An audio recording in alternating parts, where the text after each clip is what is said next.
السلام عليكم ورحمة الله وبركاته أصحابتي قالقة isu soo noqod wanaagsan maanta waxaan sameyn doonaa insha Allah baasto nafaqo badan loogu talagalay caruurta in ay kobciso sidoo kale dadka waaweyn oo jecel inay iscayiliyaan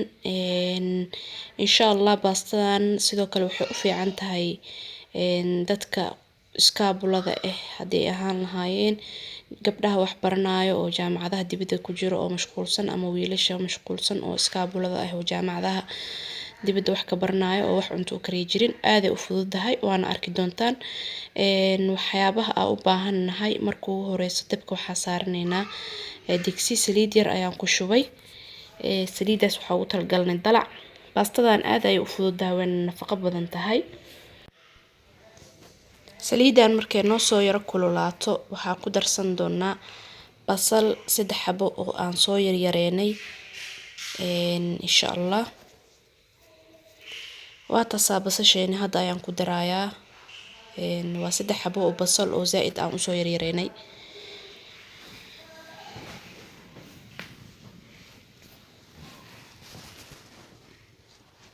oo ku walaaqeena kadib waxaa ku darsanayaa hilib shiidan hilibkaneeto waa xoogaa nus kiilo ayadana si fiican ayaan isu dhexgelin doonaa oo aan u kala furfuri doonaa hilibka marabno inuu iskaga keen dhago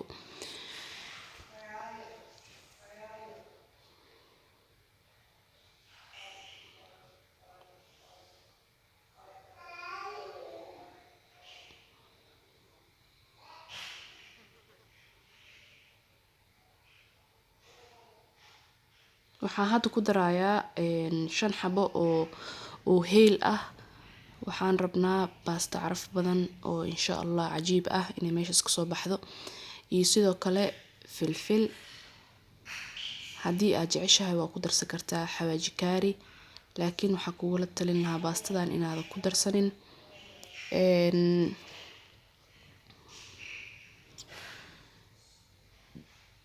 hilibka hadaa jeceshahay kalaankal oo kale waa ka dhigi kartaa hadii kalena waa soo shiidinay laakiin waxa fiican inaad shiidatid waqti badan kaama qaadan doonto waxaa sidoo kale ku daray maraq digaag ama bariis maceeye haddana waxaan isticmaalayaa mayonees 2 qaando ah 1 qaando ayaa hadda ku daray qaandada kalena waa taas hadda ayaan ku darayaa intaas ayaan isu walaaqi doonaa si fiican isu dhexgelin doonaa insha Allah kadib waxaan sameyn doonaa in aan biyeeno waxaa sidoo kale aad ku darsan kartaa waxyaabaha khudaarta oo idil hadda ani waxaan isticmaali doonaa baradho oo kaliya inaan ku daro qalna waan isticmaalay 2 qaando oo qal ah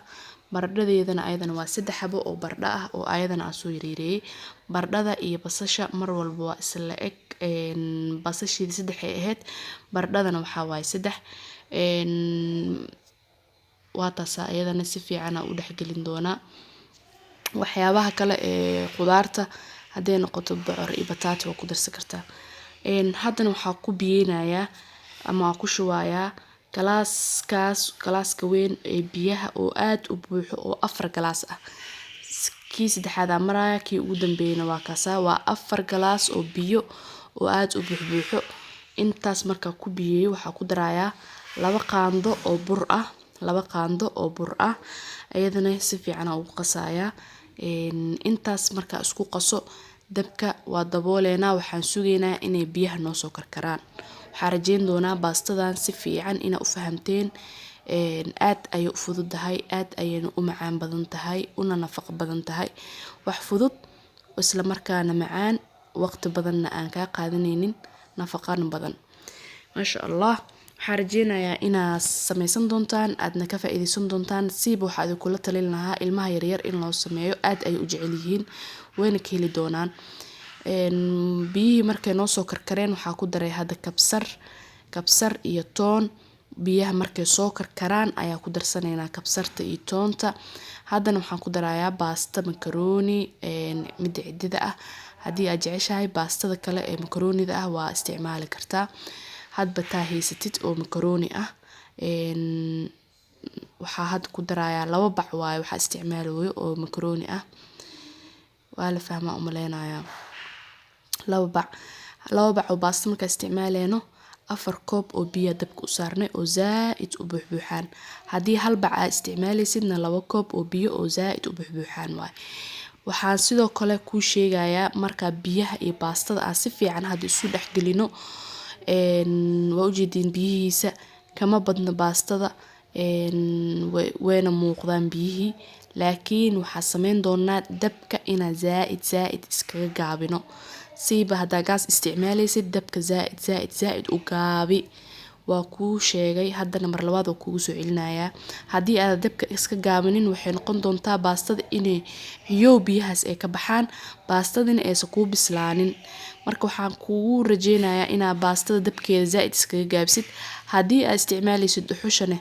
aad ayay u fiicantahay. Dadka dhuxusha u isticmaala baastadan waxay u bislaan doontaa waqtigeedana tartiib ay u qaadan doontaa, isla markaasna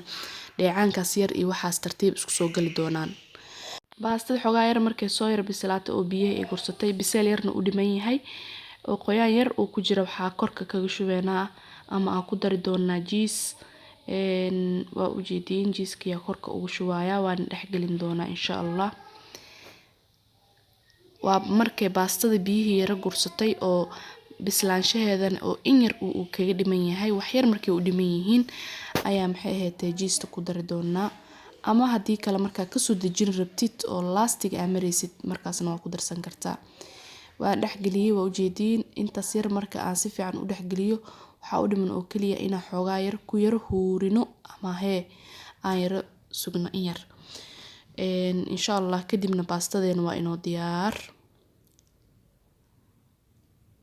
Waatana baastadii way ku yar huurtay jiistii, haddana waxaa korka kaga shubayaa barbarooni 2 kalar ah, mid gaduudan iyo mid cagaaran, si maadaama baastadeena ay caddahay kalar ay noogu sameyso. Kadibna waxaan sameysanaynaa sooskii ama kareemkii aan korka kaga shubi lahayn. Maadaama hadda hal saxan aan soo diyaarsaday, hal qaando oo mayonnaise ah iyo 2 qaando qala isku daray, waxaana korka kaga shubayaa baastada aad diyaarsanay. Haddii aad mayonnaise ka jecleen waa iska dhaafi kartaa, waxaana sameyn kartaa inaa xogaa yar yogurt haddaa jeceshahay waa ku bedelan kartaa. Waatana baastadeena saasay noogu diyaarsan tahay asxaabteeda qaaliga ah. Waxaan rajeyn doonaa inaa si fiican uga faa'iideysan doontaan. Waa baasto fudud, waqti yarna kugu qaadanayso, nus saac ka yar aad ku sameyn kartid. Waana kuu ballan qaadayaa inaad ka heli doontid. Aad ayay u mahadsantihiin. Wassalaamu calaykum waraxmatullaahi wabarakaatuh.